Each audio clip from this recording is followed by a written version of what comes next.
Although Herod's massacre of the innocent infants is widely known due to its documentation in the Bible, there is no historical trace of it to be found.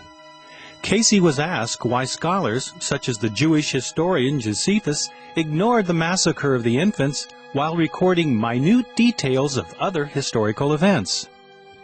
Cayce responded by questioning the motives of the historian. What was the purpose for his writing? For the Jews or for the Christians? As Cayce observed, this answers itself. Apart from historical documentation, considerations of Herod's massacre typically focus on the ruthlessness of the king and the good fortune of Joseph and Mary to elude his plan by fleeing to Egypt. While the Cayce readings discuss the flight to Egypt, he also provided a fascinating, if troubling, glimpse into the dark side of these ghastly proceedings from the perspective of parents who lost their babies to Herod's infamous decree.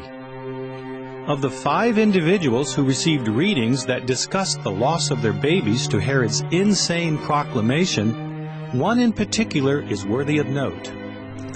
The mother, Eunice by name, was an Essene and friend of Elizabeth, mother of John the Baptist.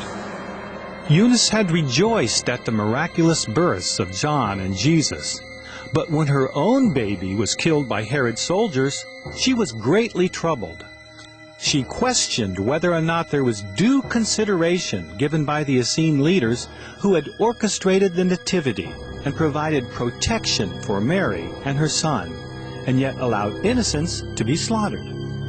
Her inner conflict and resentment is certainly understandable, given the severity of her loss.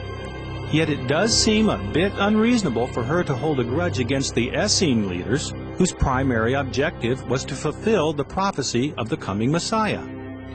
Cayce's readings provide some additional information that casts light on Eunice's feelings of resentment.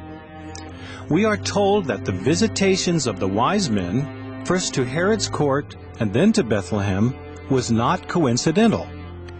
Judy, the leader of the Essenes at Mount Carmel, had maintained communications with the wise men and sages from various distant lands, keeping them informed of the prophecy of the coming Messiah and its imminent fulfillment.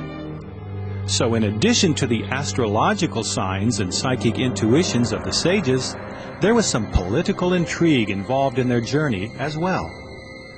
According to protocol, the Roman authorities were apparently notified of the presence of the visitors and their intentions. Cayce gave a reading for a man who is said to have been the Roman soldier named Puloas, who was assigned the task of guiding the wise men to Bethlehem. Cayce notes that the decision of the wise men to also include a visit to Herod was not in following strictly with protocol. After all, Herod was only a second or a third in authority in Palestine at that time, and should not even have been included in the visit. Cayce further explains that it was Judy who insisted that the wise men visit Herod. She believed that this would arouse in the heart of that debased and self-aggrandizing ruler such a reaction so as to create turmoil between him and his Roman overlords. Why? Judy's agenda was not the replacement of the Roman authority by the coming Messiah. Rather, it was to replace the Jewish authority in the land. She was plotting the overthrow of King Herod.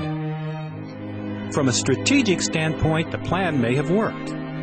Cayce noted that the Romans tried, unsuccessfully, to stop the execution of Herod's decree.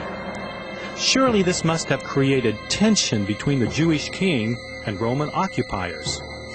So when Herod issued his decree for the slaughter of the innocent babes to eliminate any threat to his reign, we can see why Eunice would have resented the lack of consideration by the Essene leadership, especially with regard to how the plan would affect her and other mothers with baby boys. The question naturally arises as to whether Judy and her Essene leaders foresaw Herod's hideous reaction. Was Queen Thesia involved in this plot at any level? Was the massacre an unfortunate but unforeseen side effect of their plan? Or perhaps they were aware of Herod's potentially dreadful response and saw it as an opportunity for fulfilling another prophecy, Jeremiah 31:15, Rachel weeping for her children. Regardless of the intentions of Judy and her Essene associates, the effect on Eunice and other mothers in the region was devastating. To compound matters, the unfairness resonated with an historical pattern within Eunice's own family history. Some of her ancestors remained in captivity, while others were returned to the homeland during the period of Jewish exile in Persia.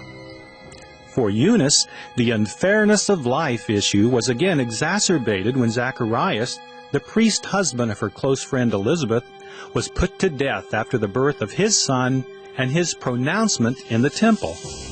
Try to imagine the hate that Eunice must have felt. And yet, with time, she was able to be healed of her inner torment. Perhaps Elizabeth served as a role model in how to deal with unfairness, how to grieve an unfair loss, and yet maintain faith in the greater good and broader purpose of life.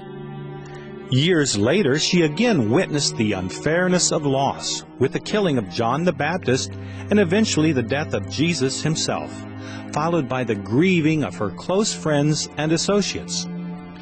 She began to see the big picture. As she was healed of her hate and resentment, she contributed to the healing of others during the early years of the Christian church.